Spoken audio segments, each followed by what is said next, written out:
invite the President, Al-Hajj Dr. Asgarali to come and say a few words and address our community here. Please say one salawat. Allahumma salli ala Muhammad wa ali Muhammad.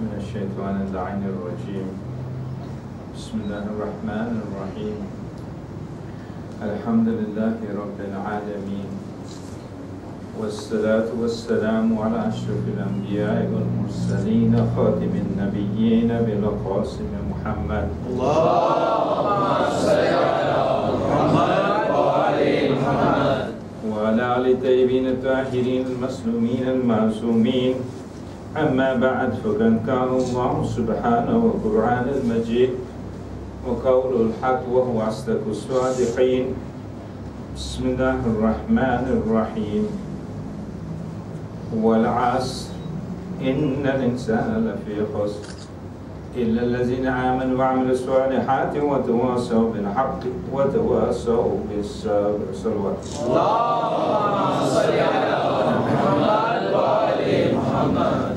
With the barakat of this 103rd surah of the Holy Quran and with the barakat of this day of Nowruz, I wish to say Assalamu alaikum wa rahmatullahi wa barakatuh to the conveyor and the coordinator of Al-Mawaddat Center, my elders, my dear brothers and sisters. Assalamu alaikum wa rahmatullahi wa barakatuh once again. It is indeed a pleasure to be with the community in KL this evening, and an occasion which happens to be the day of Nowruz, which is the New Year in certain communities, and it is also a very blessed day in Islam. For very many things happen on this particular day. Some of them I gathered from your website when I went through it, was that this was the day when the Holy Prophet destroyed the idols of Quraysh in Makkah. This was the day when the boat of Hazrat Noah came to rest on Mount Judi. This was also the day when the event of Ghadir took place on 18th of Zul-Hajj, Hijri 10, corresponding to the 21st of March. And according to many riwayats, this is the day when our 12th Imam will once again reappear on this earth.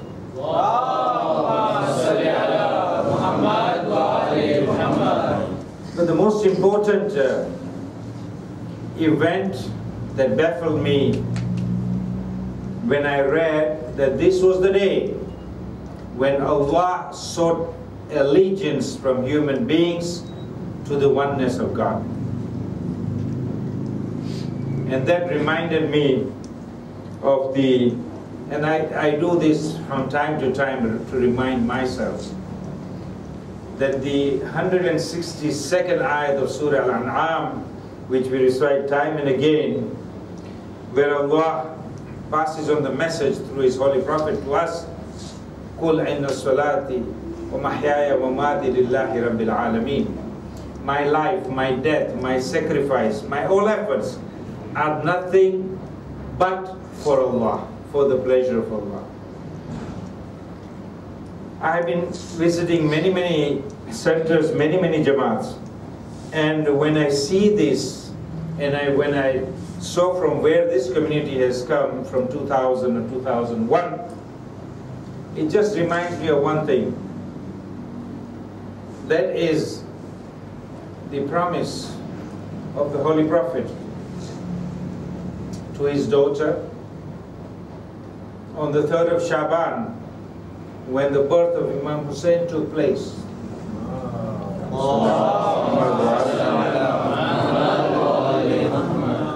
And the Holy Prophet was very sad, with tears in his eyes. And the daughter looked at the father and said, "Father,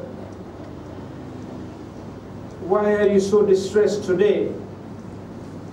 And he went on to explain to his daughter that your son will undergo many sufferings and miseries on this world. And when his daughter said, "Baba, and then what?" And when he comforted her by telling her that Allah will produce people and communities all over the world to mourn your son. And this is what gave comfort to our baby. And this is one living proof that we see that from the time the community settled here, people with vision like Hussein Bhai and his son thought that it was necessary to form a place where we can congregate and cry on Hussein. And this has been the success of our communities wherever they have gone in this world.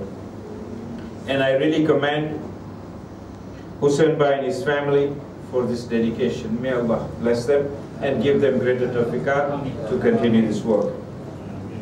One thing I cannot forget wherever I am on the 21st of March, because this was the day when a great leader of the Khoja Shia Nashi community was transferred from this temporary world to a permanent world. And that was Mullah Asgarali Imam Jafar, one of the visionaries and the founders of the World Federation. May I request you all to recite Surah Fatiha.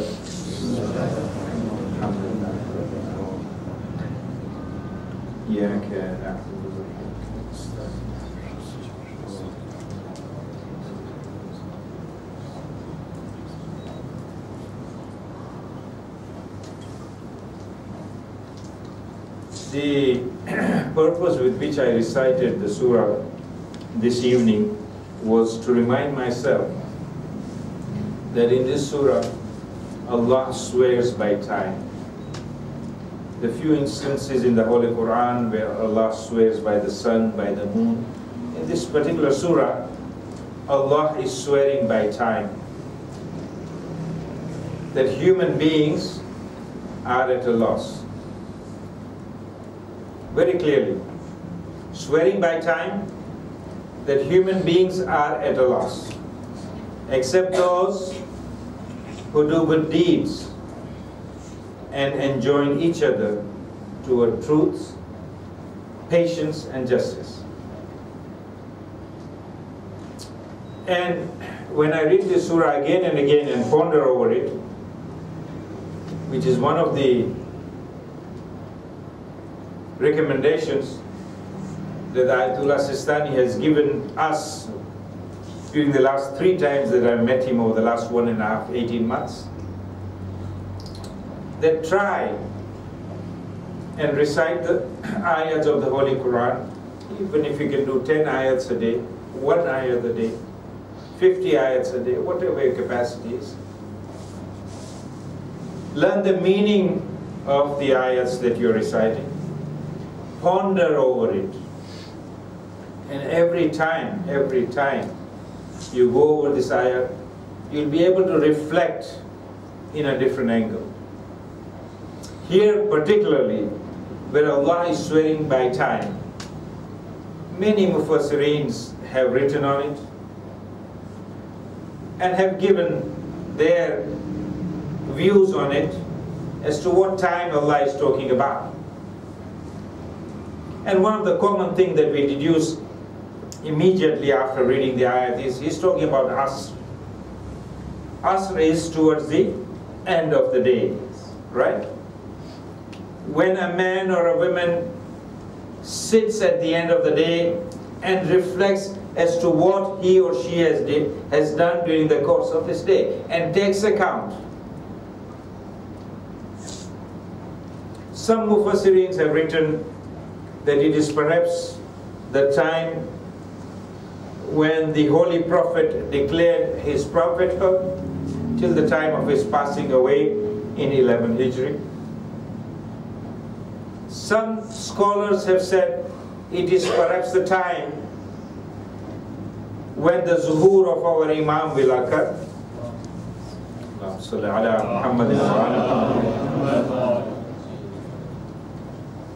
But some have said that this time, if you really ponder over it, applies to every phase of a human being's life, right from conception to death.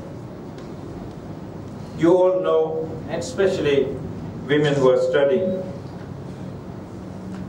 or let me go one step beyond that. Before you plan to get married, the selection of the right spouse is critical to your life. Once you are married, the first trimester of pregnancy is extremely crucial and important, because a very simple viral infection during those first 3 months can cause havoc to the fetus. And then since doctors are present here, perhaps they know better than I do. And then the second trimester, and finally the third trimester, especially the time between the 32 to 38 week, is very, very crucial for a lady to take care. After birth, the first 7 years of a child's upbringing, then 7 to 14, and what I call the most crucial is the 14 to 21, what we call the teen age. That part of the life, 14 to 21, a boy or a girl is at its peak. The demands of the body, the peer pressure at the college or university, pressures of society, pressures of the TV, pressure of the internet is bombarding this youth all the time. And it is crucial that a boy or girl takes particular care during this critical time. And if care is taken well between that age group, then the rest of the temporary life on this earth and the permanent life in the hereafter is a simple, smooth transition. But that age is very critical. And what will help you? Your solid foundation. I'm glad that here you're already thinking about a madrasa. We heard the Hadith Kisa, we heard the Dua Tawassul, we heard the recitation of the Holy Quran from these young boys. This is coming from a strong upbringing and the madrasa training they had back at home. From the 30 students whose list I had prior to coming here, 26 are from Tanzania, 1 from Kenya, 1 from Madagascar, 1 from India, 1 from Pakistan. I'm sure there are more than that now by now. But the list that I had was about 30 students. Most of you are pursuing business, accounts and finance. Some of you are pursuing, I was trying to find out whether I have got the right understanding of what you're doing, CPU. And I was trying to find out what is CPU. I mean, we know CPU as the central processing unit of the computer. But I would like to learn after that what it is. Some of you are doing ADTP. Now that's a good one, because that's the American Degree Transfer Program, I believe. Some of you are doing CIPM, that is the Canadian International Matriculation Program, unless it is a construction industry master plan. So I was glad to find out what you guys are doing here. And most of you are at either Sunway or HELP, as I see from the list that I have. And many of you are hopefully planning to transfer from here during the course of your studies to either US, Canada, or Australia. I've just been to Australia, where I met Mr. Zain Sharif here, who is with us here, and I see that country. In fact, one of the girls is doing very interestingly culinary studies, and I was very impressed that it's got a great potential, and she's linked to Toulouse University, I believe, in France. So many of you are linked with Nottingham University, Staffordshire University, and a lot of you are in Taylor University here, right?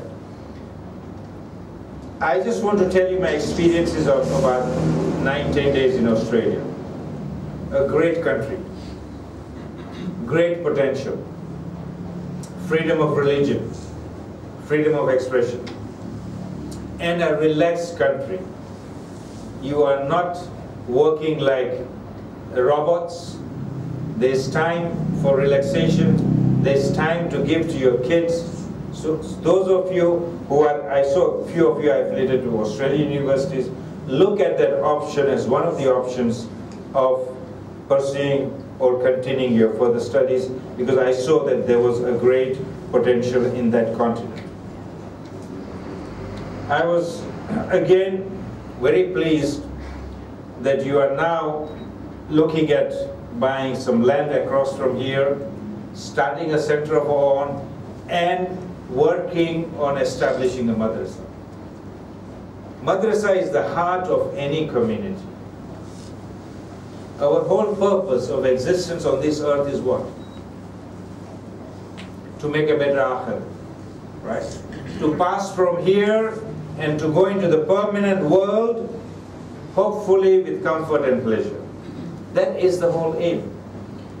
If we are doing a profession, if we are doing a business, if we are looking after our children, whatever we are doing, the whole aim is to do it for the pleasure of Allah, so that we can seek comfort when the time comes for transfer from this place to the permanent world. Madrasa is one of the key factors in any community. We are working on a madrasa program at the World Federation. We had a 2-day seminar in Dubai in February last year, whereby 70 teachers from various madrasas in the world, from our 125 madrasas, were together there, and they were pondering as how to make our program at madrasa better. Today, you will tell me that the madrasas in the world have got better. We teach them with multimedia equipment, we teach them with IT equipment, we teach them on computers. A 10-year boy or a girl will come here, recite the ayahs of the Holy Quran, give the translation, give the tafsir, and even relate it to a hadith. The knowledge has got better. One of the groups who was working on that definitely came with this conclusion that the ilm, the knowledge has got better. But then why the vices in the family, in the community, in our professions, in our business, have not got better at the same level? And they came with the conclusion. Now this is one group. I'm not for sure imposing that that is the conclusion. They said definitely knowledge has increased, ilm has increased, but the level of iman has not kept at pace with the level of knowledge that is being imparted to our children. If everybody is convinced, I am convinced here today, that for sure Qiyamah is there, death is there, I am going to be answerable for every iota of deed or misdeed that I do on this temporary world. And I keep on not only reminding myself, but it has gone down my throat, it has gone into here. And how can I run away with one ringgit of anybody, or $1 of anybody, or 1 shilling of anybody? How can I do something wrong which I know will be a great sin? But the problem is, it has just remained on my tongue. I keep on repeating, but it has not sunk here. This will be one of the focus of the madrasa program that we are going to do. The other groups that are working on it came with conclusions also, that madrasa is once a week, twice a week. In our times, we used to have it throughout the week. Our parents used to come for Maghrib Isha prayers, leave us in the madrasa, and after an hour or 1.5 hours, we were ready to be picked up and go home. But due to pressure of society today, it's either once a week because of distances, once a week, 2 hours, 4 hours in the max. The rest of the time, the child is either at home or at a secular school where the environment is not very Islamic friendly. Then the TV, then the internet. So with these in mind, with these challenges in mind, we are working on this program. It will take 1.5 years, 2 years for this program to be ready to be given to the community. But we are not doing it there ourselves and impose it on community. All the teachers of the madrasa throughout the world are part of it, and I would urge you also to start your communication with the Islamic Education Board so we can have input from you also there. And inshallah, with this program, we hope at the end of 1.5, 2 years to have standard textbooks, not the ones that we photocopy, make a binder and give it to our students, but standard textbooks of Islamic faith from the age of 4 to the age of 18. We are also working on setting up centers of excellence in every region who will train the teachers who are teaching in these madarises. What happens today? I am free in the place I stay. I volunteer, I will teach in the madrasa. But I don't have the capability, neither I have been trained in the methodology of how to teach a 4-year-old boy, a 4-year-old girl, or a 14-year-old boy. I know something of religion and I study before I come to the classes and I teach my children. But I do not have the acumen nor the capability as how to handle children of different age groups. These centers of excellence will train the madrasa teachers from time to time. Not only that, it's important that we have a training set up for the parents who send the children to these madarises. Because we got to have a parity between the environment at home and the environment which we try and give in the madarises and our centers. I give a very common example every time, that from here I go home and my telephone rings. And my son runs to pick up the telephone and I tell him, if Hussein Bhai calls, tell him I'm not at home. Because all Hussein Bhai will ask is funds for the center. So that little boy is confused. Here at the madrasa I was told to tell a lie is a sin. And here my dad is telling me go and tell a lie. Therefore, we are working on training the parents also who send the teachers to this madrasa, inshallah. So with this, I am hoping that with your contribution, with your input there, inshallah, we will be able to do this madrasa program and deliver it to the expectations of this community. Besides that, very briefly, the World Federation works as a facilitator between the regions. Right now, the constitution in 2003 was changed to have the regions as members instead of individual jamaats. I've been urging in Australia to the jamaats there to form a federation of the jamaats in Australia and New Zealand, and I did tell them, take Malaysia and Singapore as part of that federation if you can. So if you are federated, you will have interaction between the different jamaats in this area, your work will get easier, your work will get better. So inshallah, I hope that Australia and New Zealand will move on this quickly and maybe coordinate with Malaysia so we can have the federation, so it'll be easier for World Federation to act as a facilitator in the work in these regions. With this lengthy words, I really thank you for having accommodated to be here on a Tuesday, which is not your normal day of the program. I requested Hussein Bhai that if it can be on a Tuesday, as I need to be back in Singapore by Thursday lunchtime for a meeting that we are having on Friday and half of Saturday in Singapore. So once again, thank you very much, all of you, for coming from very long distances. And I pray for the tawfiqat for this community. And I, at the same time, request you to remember us in your prayers. Wassalamu alaikum wa rahmatullahi wa barakatuh.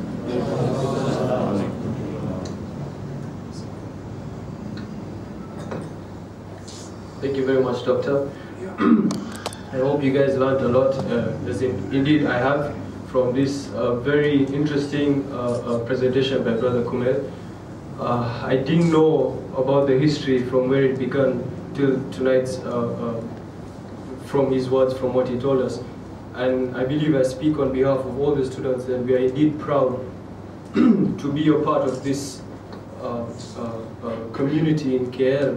And inshallah, we hope to see future achievements that are much greater than what they have already done, inshallah. Now I would like to call Brother Kumel to give a token of appreciation to the doctor. Please recite a salawat. Allahumma salli ala Muhammad wa ali Muhammad.